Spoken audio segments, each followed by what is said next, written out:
and welcome to today's panel, Geologist Tales, Stories from the Front, hosted by Six. The focus of today's discussion is going to be around just what the title is, our participants' experiences, lessons, and anecdotes from throughout their careers as geologists in the field. Today's panel is being recorded. It's going to be available in the coming days on Six.com for on-demand viewing, so make sure you check that out in the coming days if you want to take a look at these companies and these stories.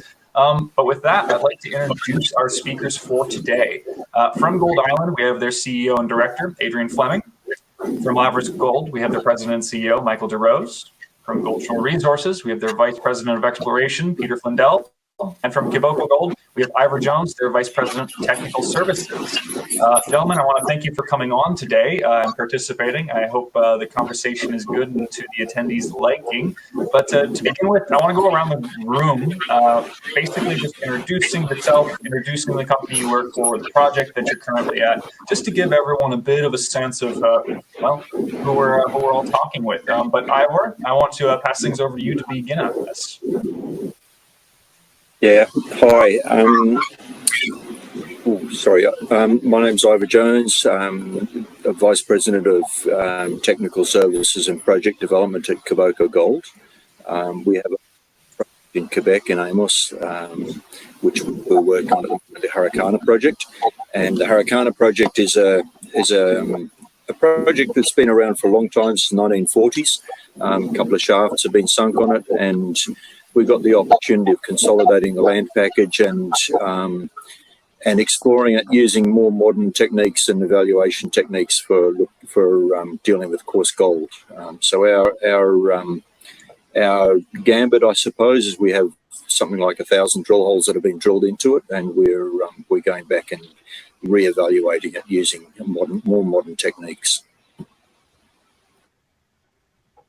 Glad to have you on the call. Mike, I'm going to send things over to you to introduce yourself and Lavras. Sure. My name's Mike DeRose. I'm the president and CEO of a company called Lavras Gold Corporation. We're focused on our LDS project in southern Brazil. We currently have a 16,000 meter diamond drilling program going on with 2 drills.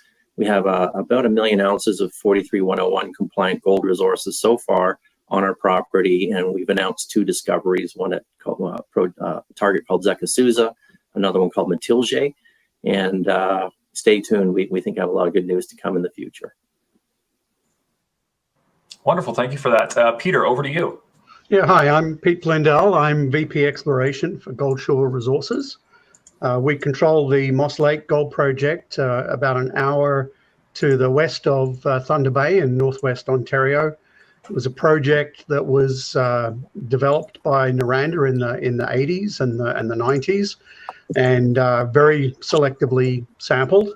So we've gone in and looked at the project with new eyes and sampled and logged everything pretty much. And we've just put out our first MRE, where we have a little over 4 million ounces at 1.1 in the inferred category.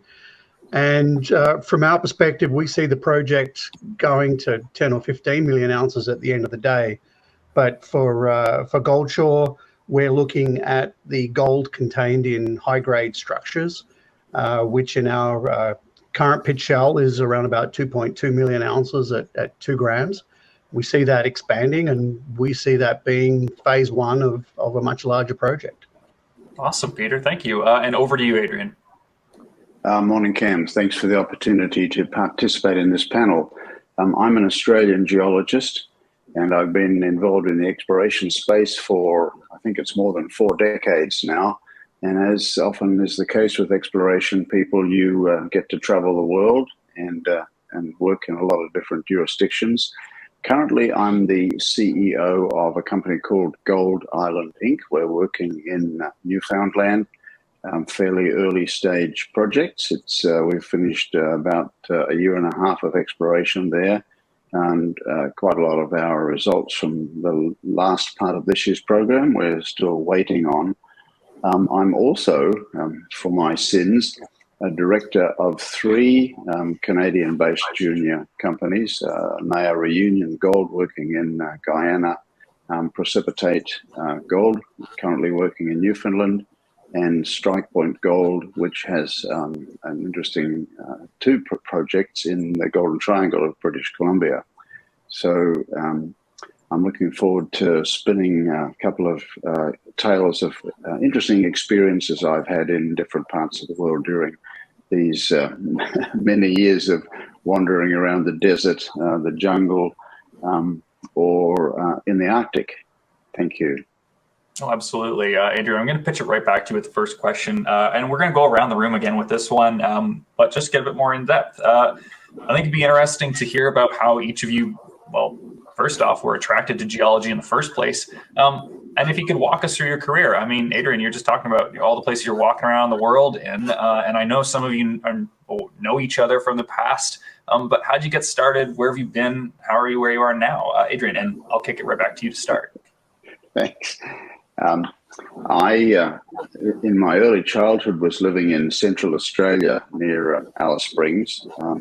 And I think I was about 10 or 11 years old, and a couple of geologists came by, and they were part of the Australian Geological Survey doing geological mapping of the whole of Australia. Australia's a very big piece of the Earth's crust, and these guys were compiling 1 to 250,000 geology maps.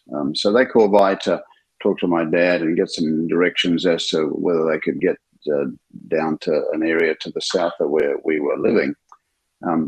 So they had two little four-wheel drive Land Rovers. I was a very inquisitive kid, so while they were inside having a cup of tea, I was out sort of looking through the doors of these two vehicles, and they had all sorts of gadgets. You know, they had radios and aerial photographs and geology pics and other stuff.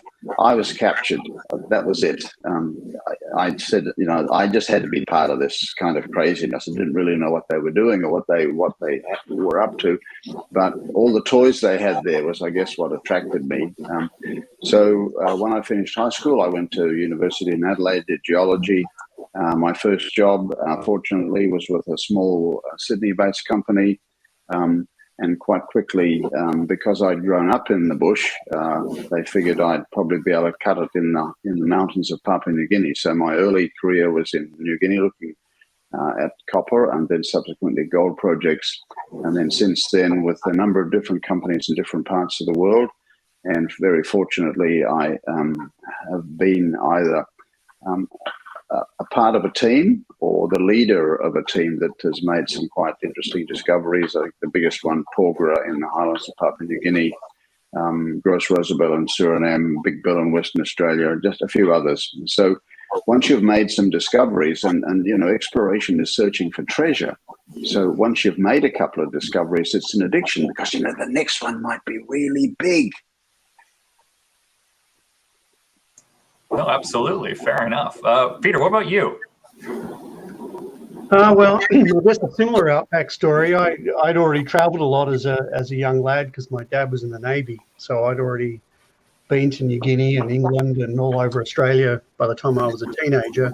But my passion was actually catching snakes. And I, for a while, was going to be supporting the anti-venene industry. But snakes and lizards and things hang around rocks, and I found lots of interesting rocks, and I realized that there was more money in geology than catching snakes. So that's what I got into. And a little bit like Adrian, I trained in Australia, but my first job was overseas. And for me, it was in Indonesia for actually colonial sugar refineries when back in the day when companies had their fingers in lots of different pies. My first job, spent a whole year based on a boat, going up and down the islands east of Bali, collecting drainage samples. So that was a lot of fun. But I was very lucky. I was employed by Newmont and got to drill the first hole of a project that became the Messel Gold Mine.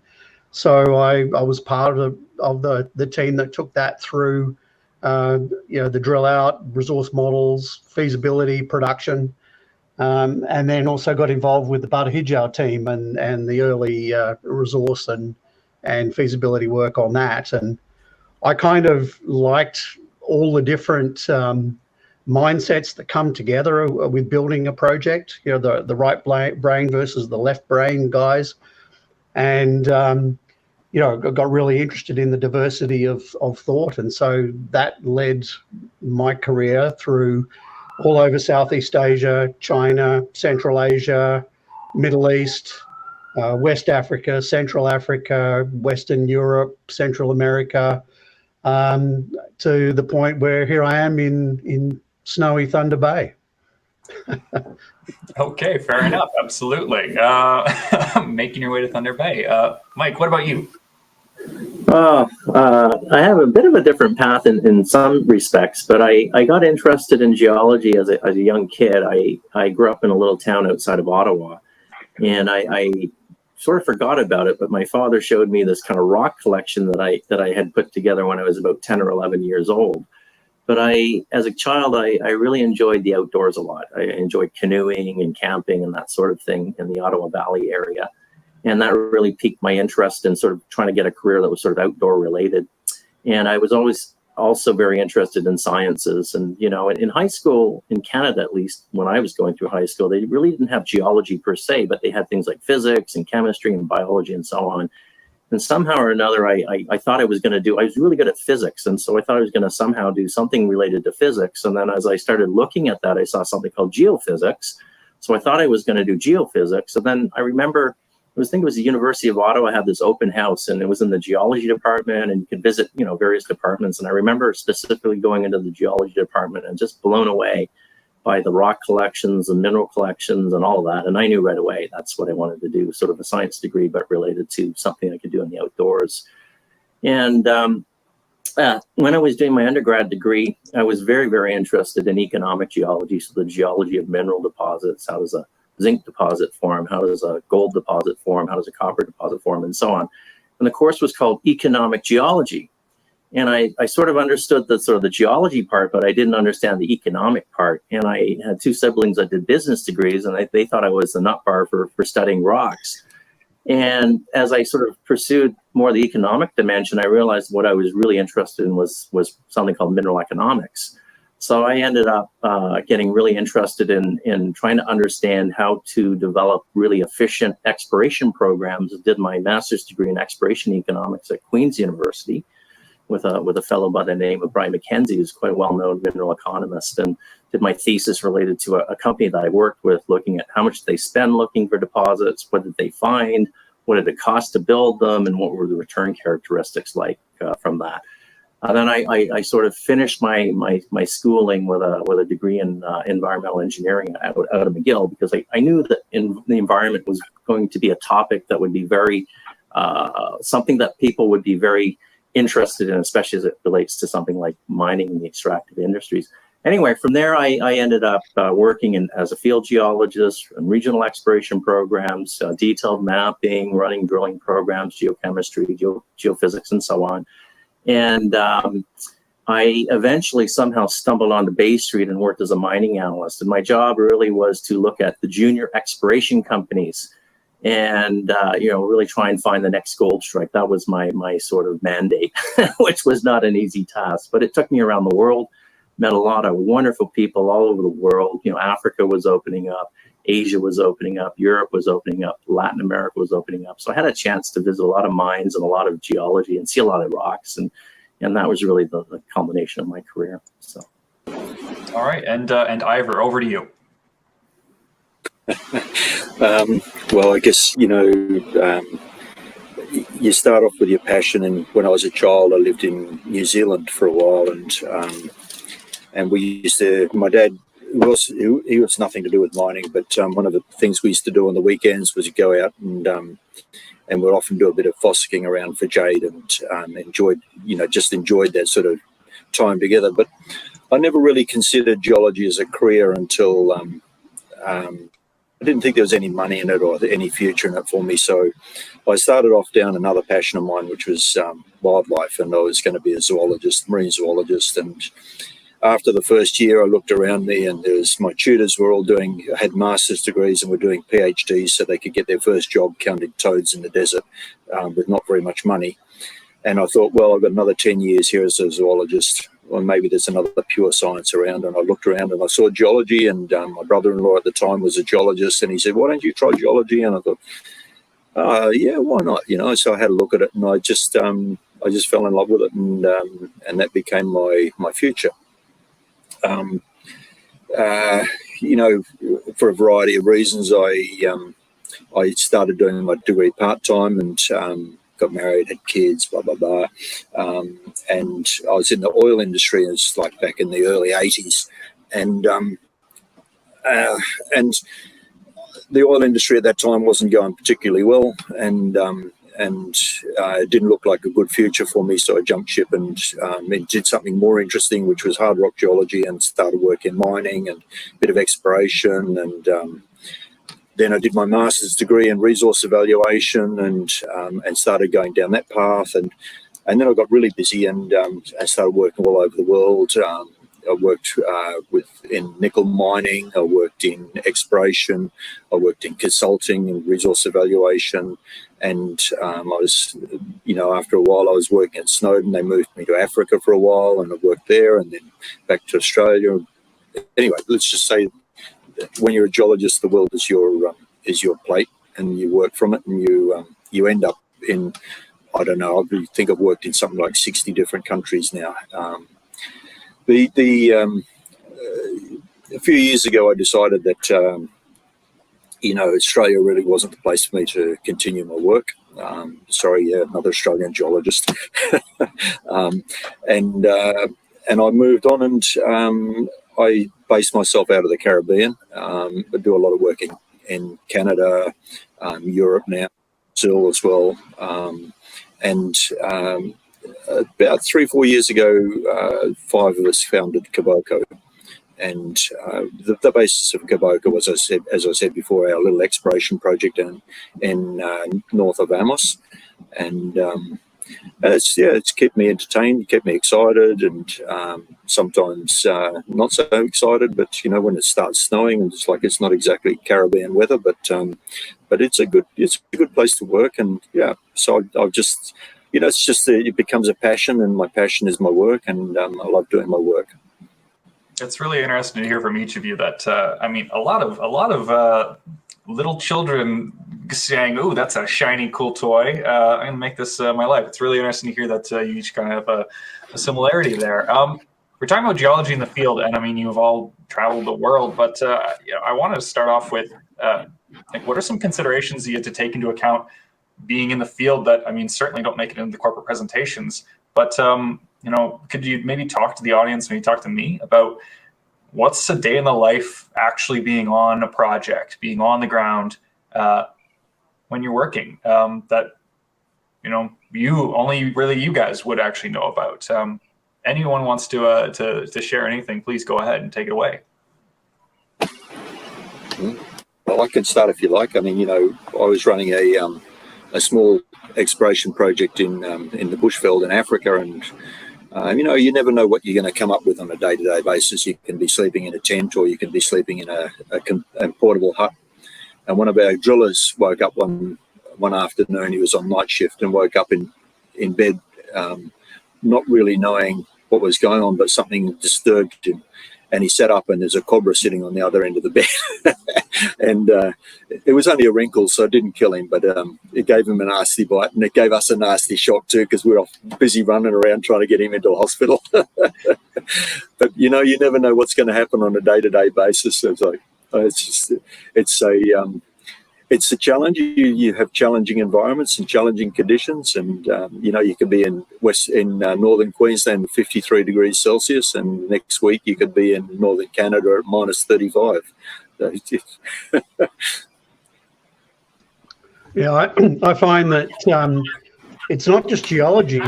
Your day starts and finishes with a lot of non-geological challenges, and very much, particularly in sort of some of the more out of the way places. I remember a time when we were running a drill program in Irian Jaya, and as you guys will know, the Papuans, if there's food, they eat it, and because they're just used to sort of hand to mouth, and we would have to handle the logistics of feeding everybody for a 3-month program. So we sent in tons of rice and meat and everything, only to find when we turned up that the ground crew had just had a whole week of a banquet. They ate everything. We turned up and we had to start again. Yeah. Cam, let me share a couple of reminiscences in this space.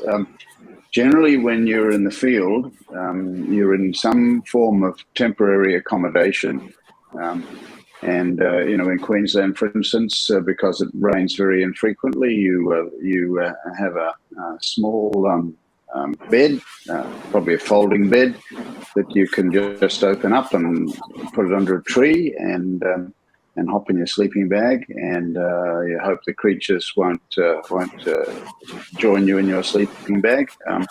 But camps can range from insulated tents in the Arctic, temporary buildings in other parts of the world, and in Papua New Guinea, where I spent quite a bit of my early career, we would have the local people help us build huts, and they were made largely of bamboo and timber.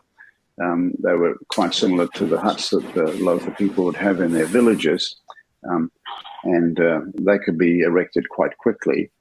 But unfortunately, generally there were little creatures boring holes in the thatched roof, and so you would find that there would be this fine dust coming down 24 hours a day, and if you didn't sort of clean up your stuff or your desk or your bed after a week, it would be covered in this the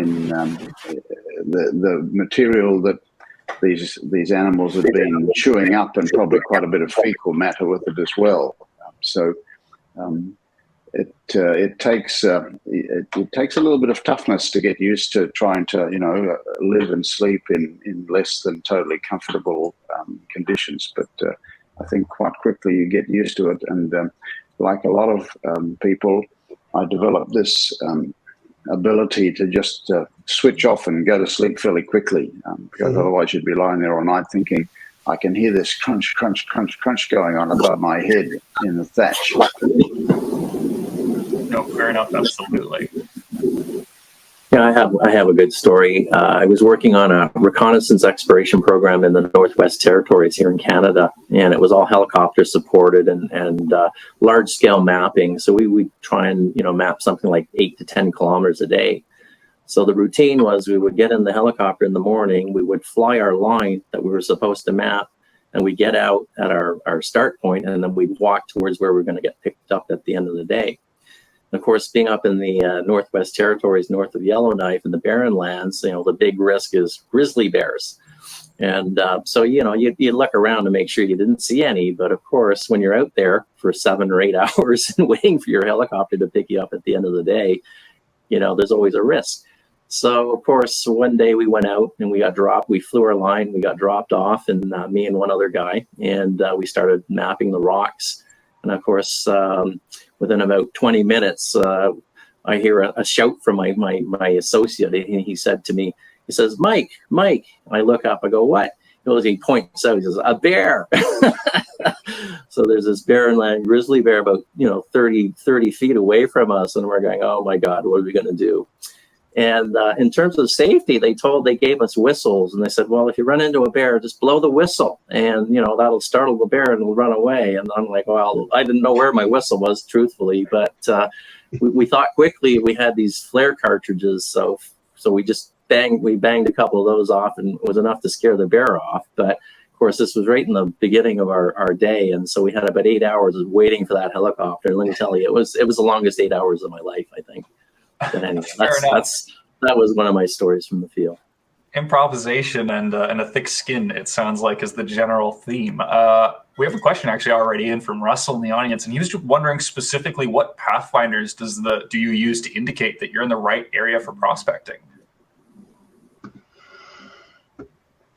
If anyone wants to take that. Yeah.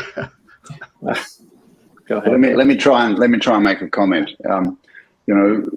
People like us have been studying the Earth's crust for several centuries now, and there's a vast amount of knowledge and literature that's been developed. And as geologists, we do understand that various types of deposits or mineral occurrences occur in specific types of rocks.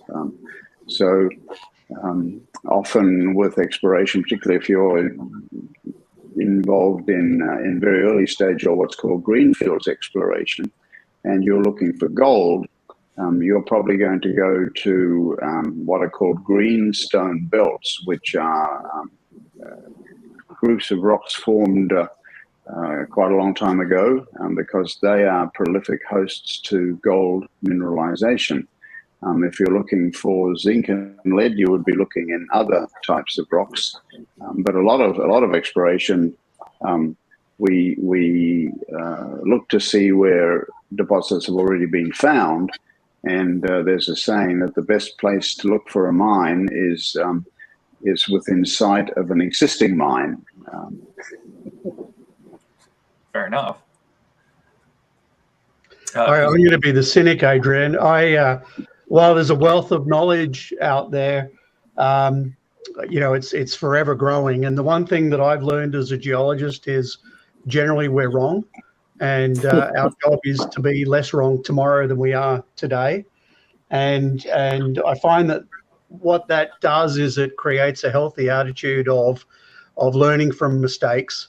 And, you see, like, for example, with the project that I'm working on, and Rusty's very familiar with that because he's my neighbour. People came in with an idea and a model, and they missed stuff that they would have hit if they'd have just had an open mind and asked a whole bunch of questions. So I think Adrian's right. There's a vast amount of knowledge out there, but there's still not enough to be, for the perfect pursuit of a deposit. Yeah, maybe I can just make a comment about, he's asking about pathfinder elements, and that's actually quite a good question. And really, it just begs the question as to what is mineral exploration as an activity. And really what it is as far as I'm concerned anyway, is it's really an information gathering and decision-making process. And typically when you design a mineral exploration program, you want to start big, look at the regional big kind of picture, the regional geological setting, if you like, for the particular types of deposits you're looking for. And then you want to narrow the focus. And so typically you do start with these very large reconnaissance scale or reconnaissance level type of exploration programs. And when you find these anomalisms or these anomalies, be it geochemical, geophysical, and so on, that's when you start to focus in and spend more. And it's really interesting when you spend money looking for exploration. You start big because that's less intensive exploration, and then at the end of the day, you want to be drilling your targets off, and that's the most expensive part of the exploration process. And so, you want to try and design these programs to be as efficient and effective as possible. No, absolutely. Go ahead, Ivor. I was sort of looking at this, thinking,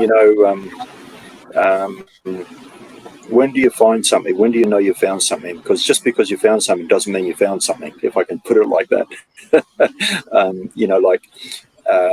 For instance, you can find a mineral deposit, but that doesn't necessarily mean that you find a mineral resource, and it doesn't necessarily mean that a mineral resource is going to get carried through to a mineral reserve.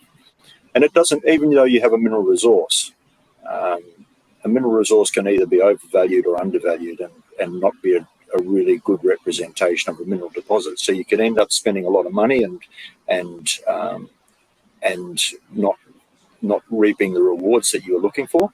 Or you could say walk away from something, which means you spent a lot of money and not getting any reward, but it could actually be better than what you were hoping for. An example would be my very first job in mining was at a small gold copper mine in northern part of Western Australia. And when they were doing the open cut mine, they were doing it. It was actually around the old shaft. They did an exploration shaft and decided there was nothing there.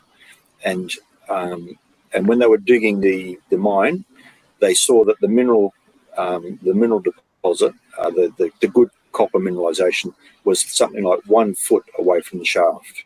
If they'd moved the shaft 1 foot or 2 feet to the side, they would have had a very different story in the early part of the exploration. No, absolutely. Cam, I'd like to pick up on a comment that Ivor just made, which is an important question for people like us working in the exploration business, and that is, when does a mineral discovery become an economically viable project? And often we are faced with that situation. Many exploration programs do not succeed in making a discovery.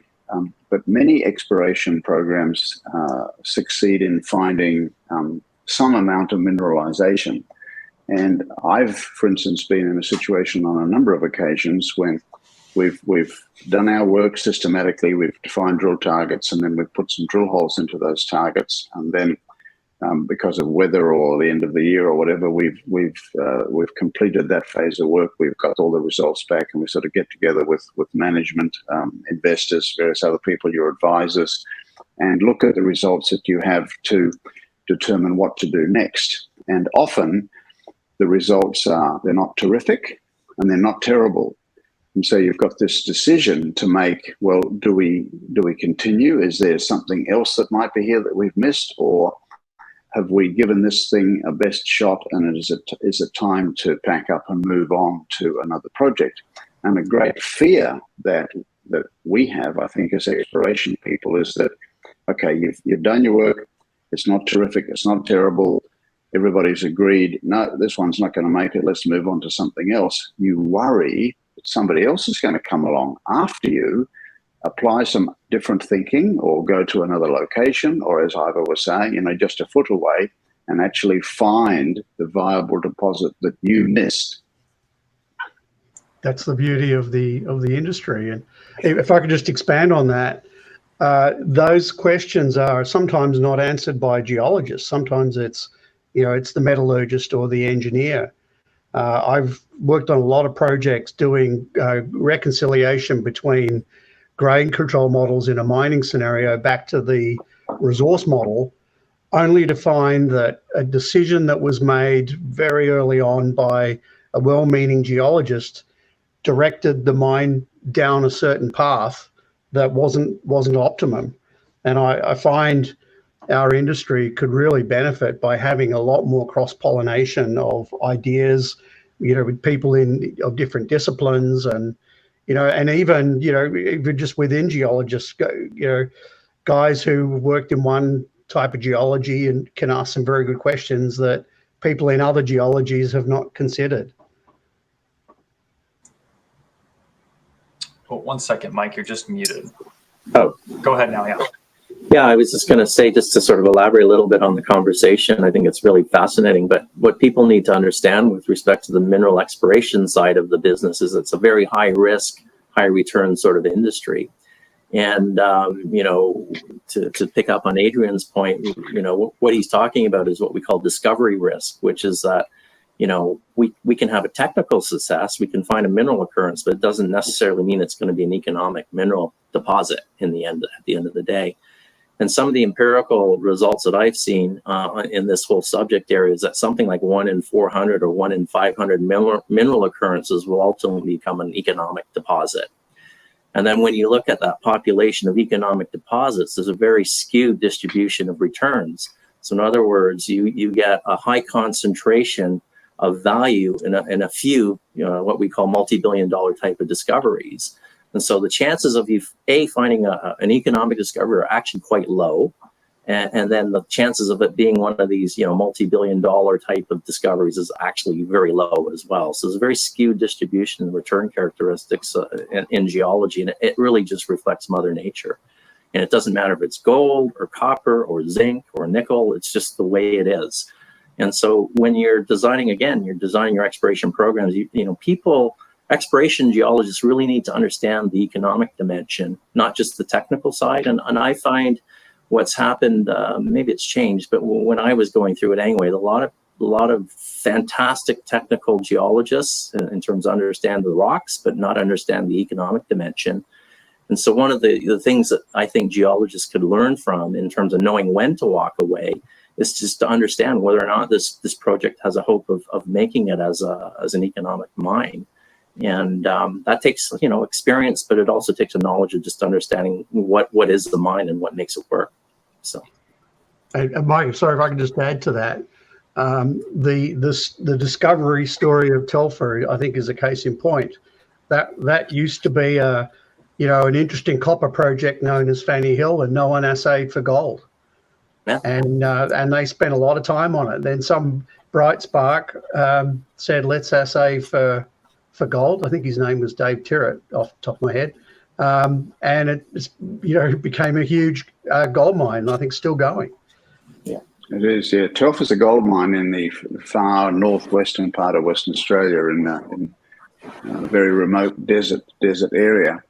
Cam, I'm just wondering if I could change the direction a little bit of the discussion here. I wanted to share with the panel and with those people who are listening, perhaps just one very memorable event in the early stages of my geological career. Absolutely. So one of the early jobs I had in the 1970s, as I think I mentioned before, was working in the highlands of Papua New Guinea. And this was copper exploration. A very large deposit had been found in western Papua New Guinea called Oktedi. And so there were a number of other companies looking in that part of the world for copper, porphyry copper deposits. So I was working for a little company out of Sydney on a project called Yandera. And that was a copper showing that had been known for a while, but we had a big area under license, and so part of the work was using helicopters to systematically sample all the major drainages, all the major creeks and rivers. And so you would have a team of two, would be myself and a Papua New Guinean fellow to accompany me. We were flying around in Bell 500 helicopters, which are like little Ferraris, very agile.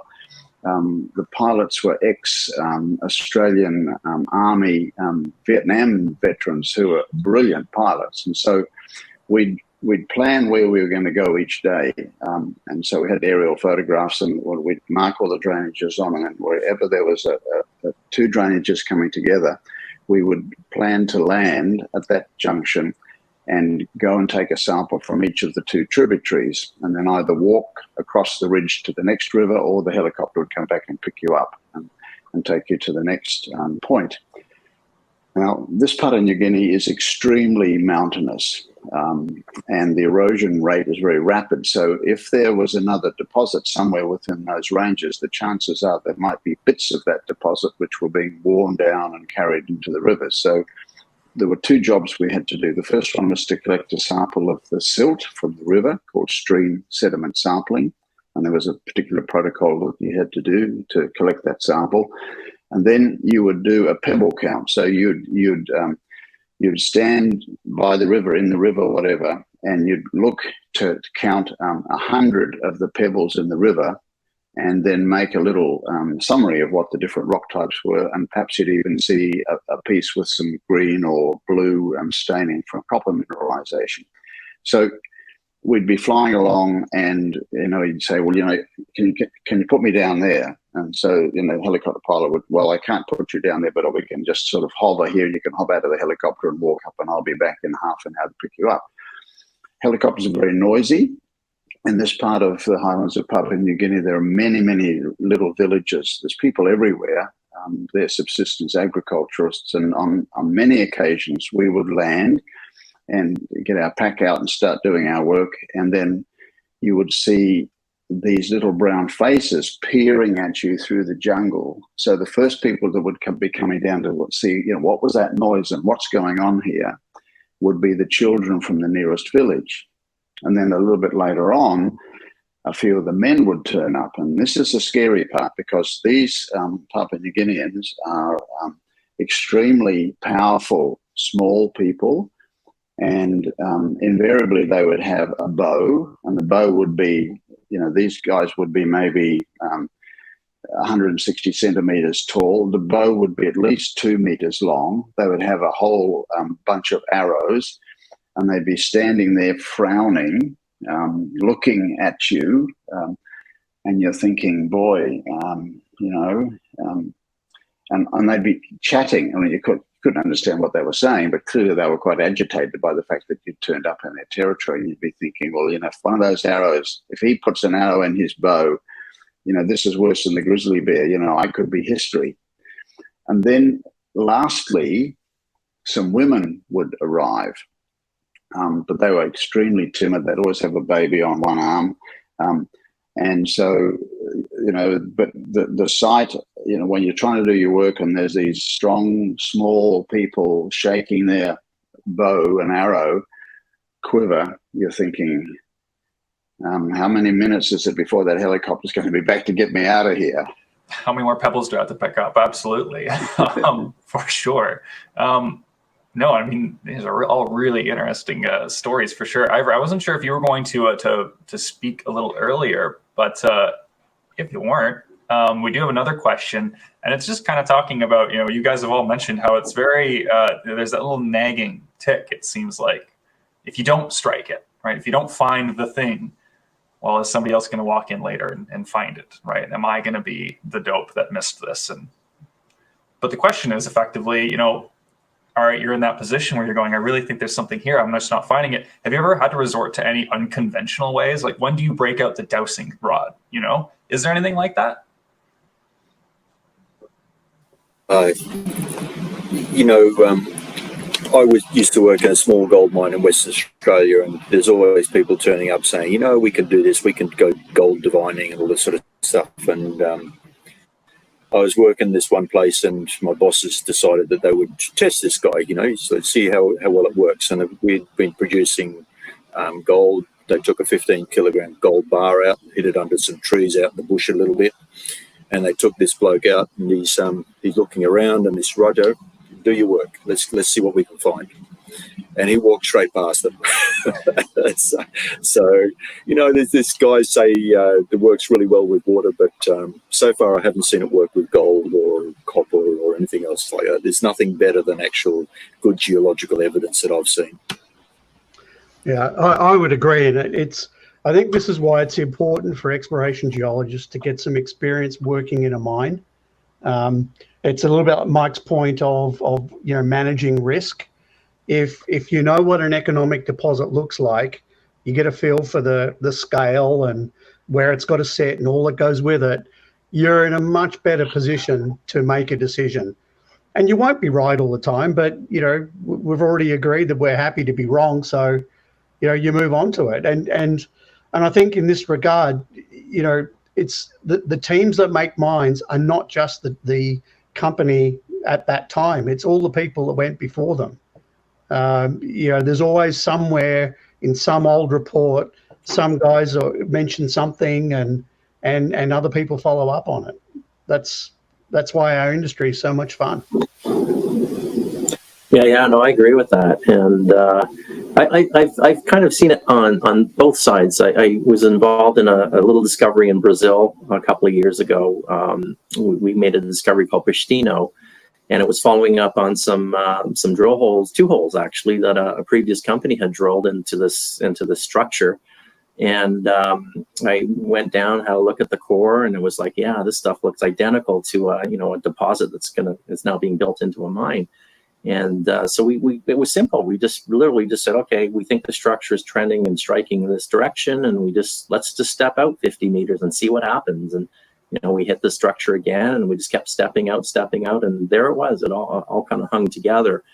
And my experience has been, and some of the other guys have been involved, like Adrian with Porger and things like that. I mean, those are world-class deposits and discoveries. But my experience, both as a geologist and also working as a mining analyst, has been that when these mineral systems start working, in other words, when you find something, you start drilling it off, these things start to hold together in terms of your geological concept, in terms of your thinking, and then the sort of the economic dimension as well. And I've seen a few of those where it's like, yeah, the first hole hit, wow, looks great, blah blah blah. Second one, follow up, oh, that looks pretty good as well. And then all of a sudden, the whole geological model sort of hangs together. And I saw that with this little Pistino discovery that we made. I worked with, as an analyst, I was involved in the early days, in the early stages of a discovery in Peru called Piarina, which was David Lowell, who's quite a well-known geologist, passed away a couple of years ago. same idea. It was like the geology just hung together, and as it started to drill the thing off, everything just worked.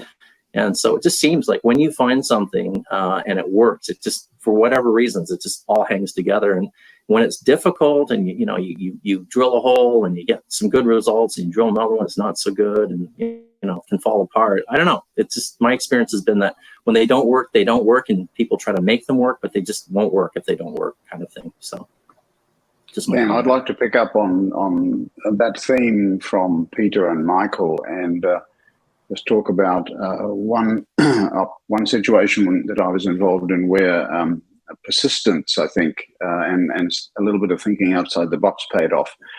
In the late 70s and early 80s, I worked for an Australian company, a Canadian called Master Development.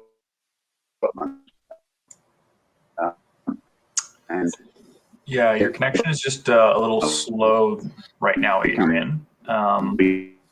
You were good a minute ago, but now it's kind of falling off. Running the exploration.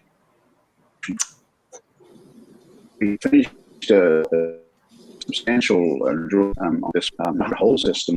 Their pre-fee study was done by a company called Bechtel, who used to be one of the companies out of the US that built large projects. And so once all that work had been done, they came back and said, well, this project is not viable. First of all, it's very remote. You've got, a goat track, which is the access to the project. There's no electricity anywhere nearby. You might have an open pit with a grade of 0.5 grams per ton and a couple of million ounces, but this thing isn't going to make it. So the joint venture committee met, and they basically said to us, the geology team on site, well, you've got to find more, and it's got to be higher grade. And we're thinking, we've just spent 3 years drilling what we think is the best part of this mineralized system, and this is 1981. Gold price had just started to peak after gold came off the gold standard. So what we did was we said, well, let's just go back and look at all the mapping that's ever been done on this property. We defined several different styles of mineralization, and one of those styles was a very distinctive breccia, and it always ran 8 grams per ton, but it only constituted a very small part of the deposit. So we pulled out all the old maps. And on one of those maps, we found a number of years previously, one of the geologists had been mapping a creek round the corner from where we had been working, and he had identified that particular breccia in a little outcrop in the creek. So we went back there, we found that, we did some sampling, we did a grid of soil sampling, and those grades came back better than a gram per ton. So we thought, wow, maybe we're onto a new zone of mineralization. We drilled that late in 81, and I was the guy on the drill at the end of that year, and the first 2 holes came back with something like 60 meters of 8 grams per ton. The subsequent drilling deeper found what became known as the Zone 7 mineralization, and there were many drill holes in Zone 7 that were running an ounce or more, 2 ounces per ton, over 10 to 20 meters.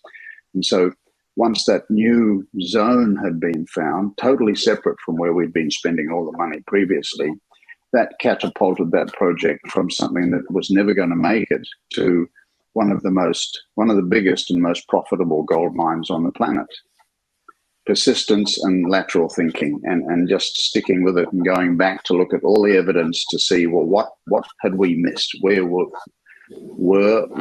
were looking, was that the right spot? And clearly there was mineralization there, but it wasn't the best of the system. Lateral thinking is critical, and it's, every mine has got an element of high grade in it. And the lateral thinking is, finding grade, but also we need to think of recoverable grade. I think that becomes very important, and also look in terms of byproducts that add value, and also ones that detract. I know in some gold deposits there's normally some copper around. Sometimes that's a toxic element and a problem. So all of those things we bear in mind, and the chance of success increases with the more thinking that goes on. No, absolutely.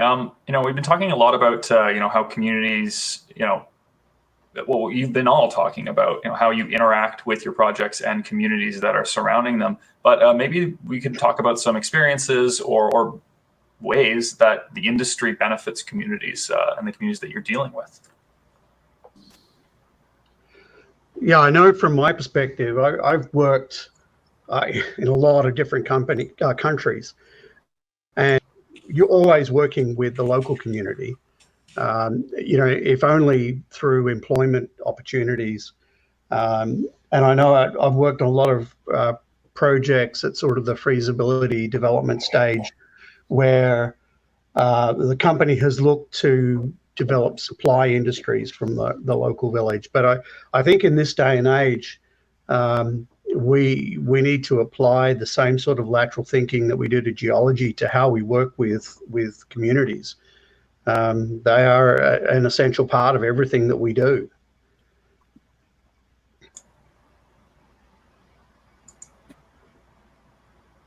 Sorry, you were just muted there, Ivor. Oh. That's all right. No, I was just going to say I totally agree. I mean, I was working a project in the Philippines, and we had there was another company working in the Philippines at the same time that had, let's say, a number of social issues.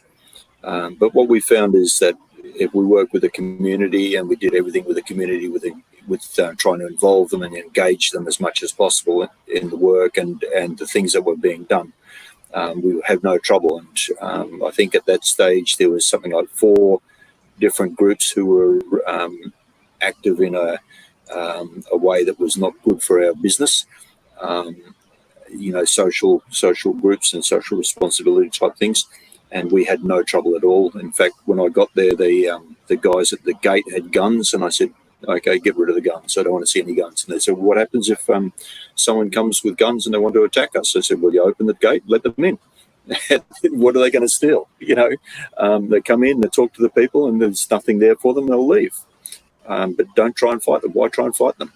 And we had no trouble at all. I think the instances I've seen where there's been trouble with the community is where it's been an us and them type relationship. So we're doing our thing and the community gets money or whatever and they go and do their own thing, but it's always a clash between the two. It's like if they work together, then the outcome is much better for both the community and for the company.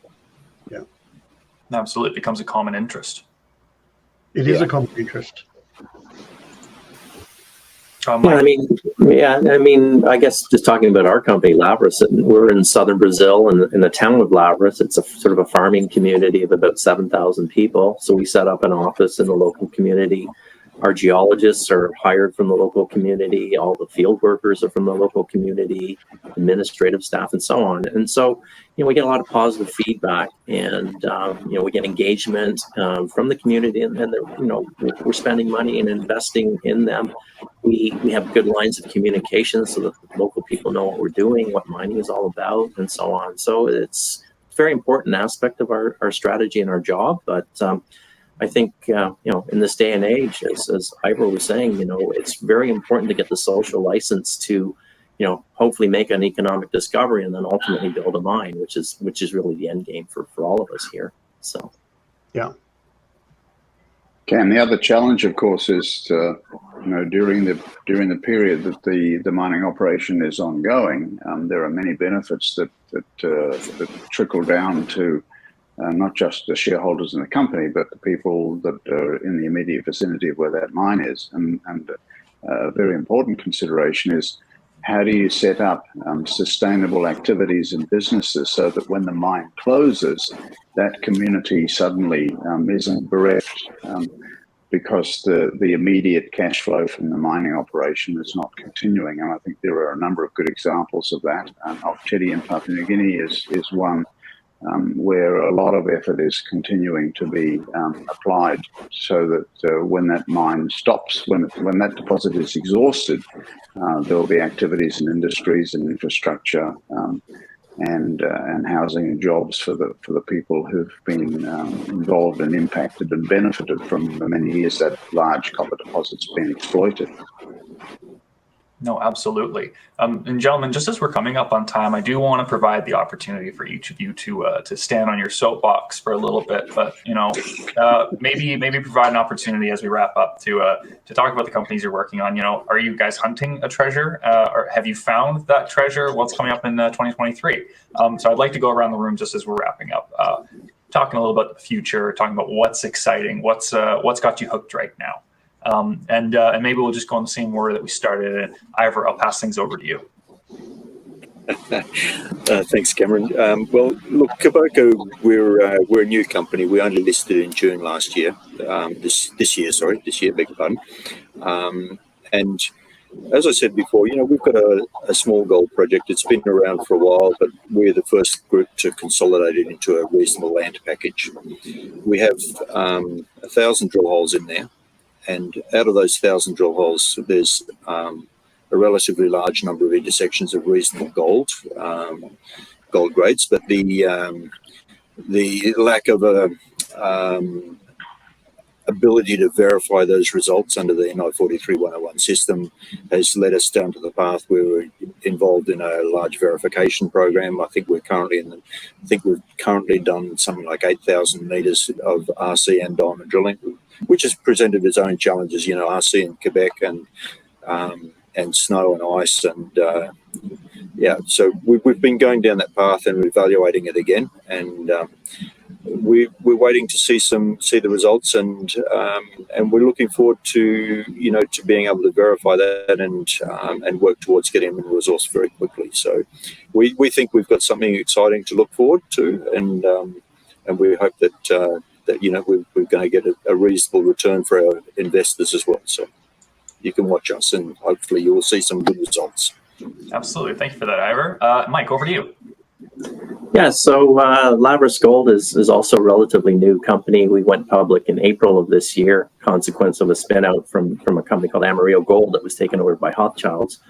And the Labrador project is in southern Brazil. It's in an area of very good infrastructure. We've consolidated about 22,000 hectares of exploration ground. It was actually the center of a gold rush back in the late 1700s when the Portuguese arrived. And so there's all these old sort of showings and diggings throughout this intrusive complex that we've defined as being a source of the gold. We have drilled off 2 of the 23 known gold showings so far, and have defined that 1 million ounces that I talked about earlier. And since going public in April, we've actually announced 2 new discoveries as well in these targets. And there's no shortage of things for us to look at, but we think we have a very large gold system, and we're really the first company that's sort of taking a very modern sort of exploration approach to trying to define and discover what's actually on the property. So very excited. Cool. Thank you, Mike. Peter, over to you. Yeah, well, Goldshore started May last year. We've been drilling on the project for a little over a year, and our environmental baseline's been going for 18 months. We've got a mine here. There's no doubt about that. It's just a case of improving the economics. So we're doing metallurgical test work, trying to look at different options that hadn't been considered in the past. And so next year for us is really about getting a PEA done to look at all of the options that we have ahead of us process-wise. And now that we've identified the higher grade zones, looking at ore scheduling as a way to bring cash forward. And the ultimate goal here is to get into pre-feasibility in 2024. So there's a lot of drilling to infill the existing resource to get it to indicated, and keep an eye on sort of how big the phase 2 part of the project is, because that's probably what's going to attract some of our bigger brothers in the industry. Absolutely. Thanks, Peter. And Adrian, last but not least, but over to you. Thank you. Gold Island is working in Newfoundland.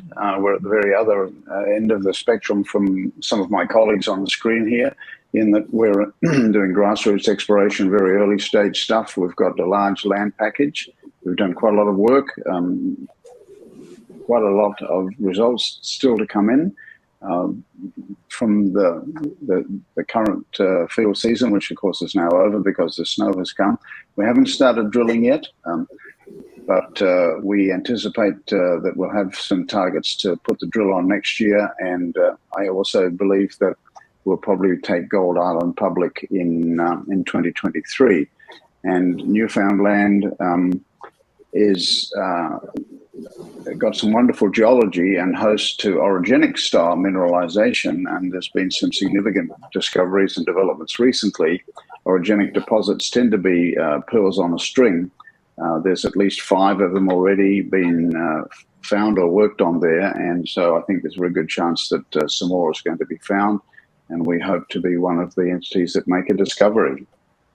All right. Well, listen, gentlemen, I want to thank you again for coming on. I think it's been a really interesting conversation. I know nothing about rocks, but it's really cool to hear your passions and your experiences today, and I hope the audience also thinks so. So again, thank you all for coming on. I want to thank everyone in the audience for coming on, especially those that asked questions. The recording of this is going to be available on demand in the coming days, so look out for that if you want to refresh on some of these interesting stories or share it around. But gentlemen, I hope you have a good rest of the day, good rest of the week, and happy holidays that are upcoming. So with that, and good to meet you guys on the panel. Yeah, thanks everybody. Bye. Share Take care. ideas.